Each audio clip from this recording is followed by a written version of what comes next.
And if this wasn't enough, when the Pentagon was damaged in 9/11, they set a goal to have a completely new and improved Pentagon in December of 2012.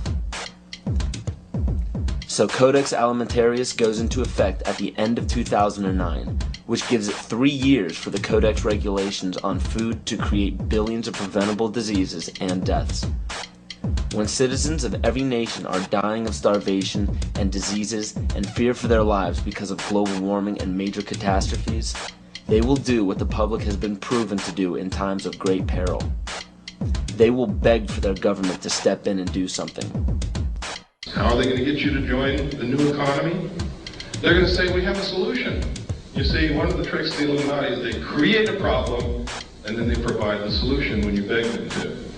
And pray tell, what will the United Nations suggest when there's a global problem?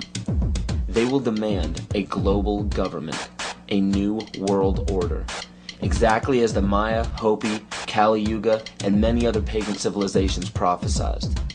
By 2012, the Kyoto Treaty, Agenda 21, Codex Alimentarius, and the new Pentagon will be fully operational to enforce a new world order. And the new world religion is obvious. We will all worship the earth, Gaia, the mother goddess we saved from extinction from global warming.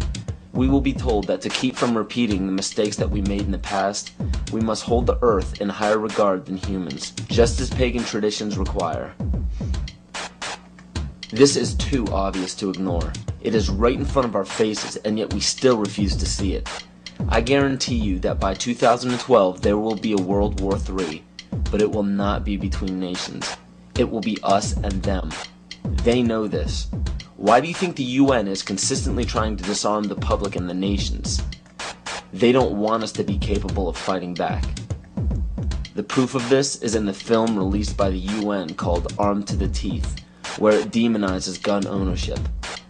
It is also shown in the Freedom from War policy put in place by JFK in 1961.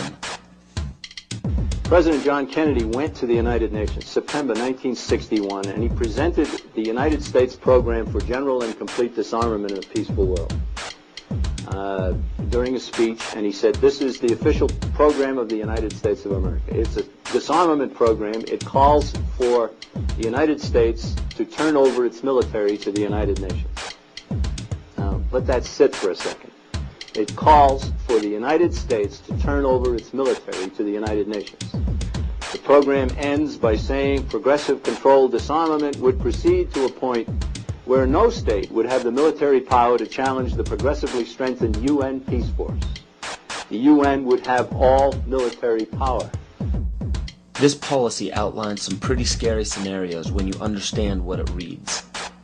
It calls for the disbanding of all national armed forces and the prohibition of their reestablishment in any form whatsoever other than those required to preserve internal order and for contributions to a United Nations peace force. This clearly shows that the UN is calling for all military power to be under their control. Inspection and verification must establish both that nations carry out scheduled limitation or reductions and that they do not retain armed forces and armaments in excess of those permitted at any stage of the disarmament process. Strategic delivery vehicles will be reduced. Arms and armed forces will be reduced. And all the while, UN peacekeeping powers would be strengthened. A UN Peace Observation Group would be available to investigate any situation which might constitute a threat to or a breach of the peace. Establishing of a permanent international peace force within the United Nations, and depending on the findings of an experts commission, a halt in the production of chemical, bacteriological, and radiological weapons, and a reduction of the existing stocks or their conversion to peaceful uses. Peaceful uses of biological, chemical, and radiological weapons? Do you see how they are perverting the word peace and making this policy sound unilaterally good? There is no other way to read this publication. It clearly states that all nations will hand over their military forces to a global United Nations military.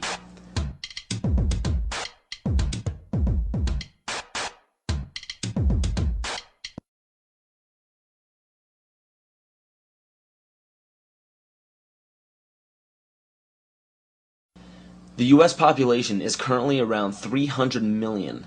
The national debt is currently around 10 trillion. So the current debt, when divvied among the American people, comes out to approximately $33,000 and has been growing at a national rate of $1.46 billion a day since 2006. Now with electronic banking, wire transfers, and credit cards, people have less physical custody of their money. As of right now, the amount of money in circulation is not able to cover the national debt. This was carefully planned since the inception of the Federal Reserve Bank. And the next planned step by the elite is already in play. George Bush signed a bill implementing the North American Union. President Bush signed a formal agreement that will end the United States as we know it. And he took the step without approval from either the U.S. Congress or the people of the United States. I think one thing people who are dollar-based need to focus on is the Amero. That's the one thing that nobody's talking about that I think is going to have a big impact on everybody's life in Canada, the U.S., and Mexico. The Amero is the proposed new currency for the North American community, which is being developed right now between Canada, the U.S., and Mexico to make a borderless community, much like the EU, and the dollar, Canadian dollar, U.S. dollar, and the Mexican peso replaced by the Amero. You see, the domination of government by business is called fascism. And I'm kind of wondering how many people know what NAFTA is, the North American Free Trade Agreement. Because under Chapter 11 of the NAFTA agreement, NAFTA tribunals trump all U.S. law if it conflicts with either A, World Bank's International Center for the Settlement of Investment Disputes, or B, UN Commission for International Trade Law. Now, that sounds scary enough, but when you understand what that reads, it also gives the power to violate the First and Second Amendment, which is saying, bye-bye to the Constitution. This will weaken national sovereignty and bankrupt the dollar we use now. After this happens, the Fed will call in all debts. When the debts cannot be repaid by the people, assets will be seized. And by this, I mean absolutely everything you own, including your property, your home, your vehicle, your furniture, and the clothes on your back. This plan is already in progress. And when it takes place, you will literally be owned by the Federal Reserve Bank. This is how Agenda 21 will be implemented.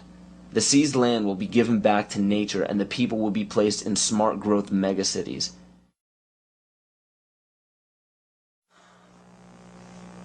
So what are we to do? There is an overabundance of information out there for anyone to see pertaining to why this situation seems so hopeless and out of our control. But in all honesty, there is even more information out there about how to protect ourselves. The only problem we face is that most people don't know how to apply this information to their own lives, and rarely anybody takes the time to spell it out for us. There are many great teachers out there. Teachers who have dedicated their lives to protecting the people who need protecting the most. The teacher has the most difficult role in our society because nobody likes attaining true knowledge. True knowledge encompasses all aspects of existence, good and bad. Most others do not. Hearing true knowledge upsets people because it implies that we were wrong at one point in our lives. And another character flaw is our desire to apply absolute truths to unstable foundations in our life. When we do so, we build a structure that we hope will define us best when we're reaching the end of our life on earth. So everything we think we are, everything we tell others we are, everything we base our life-changing decisions off of, is all depending on a foundation that could crumble at any moment. And because we've been told our entire lives that there are certain guidelines and mores we must follow to be a decent human being, we deny everything that may pose a threat to our unstable foundation. This is why we despise true teachers. We lump these teachers into the same category as terrorists.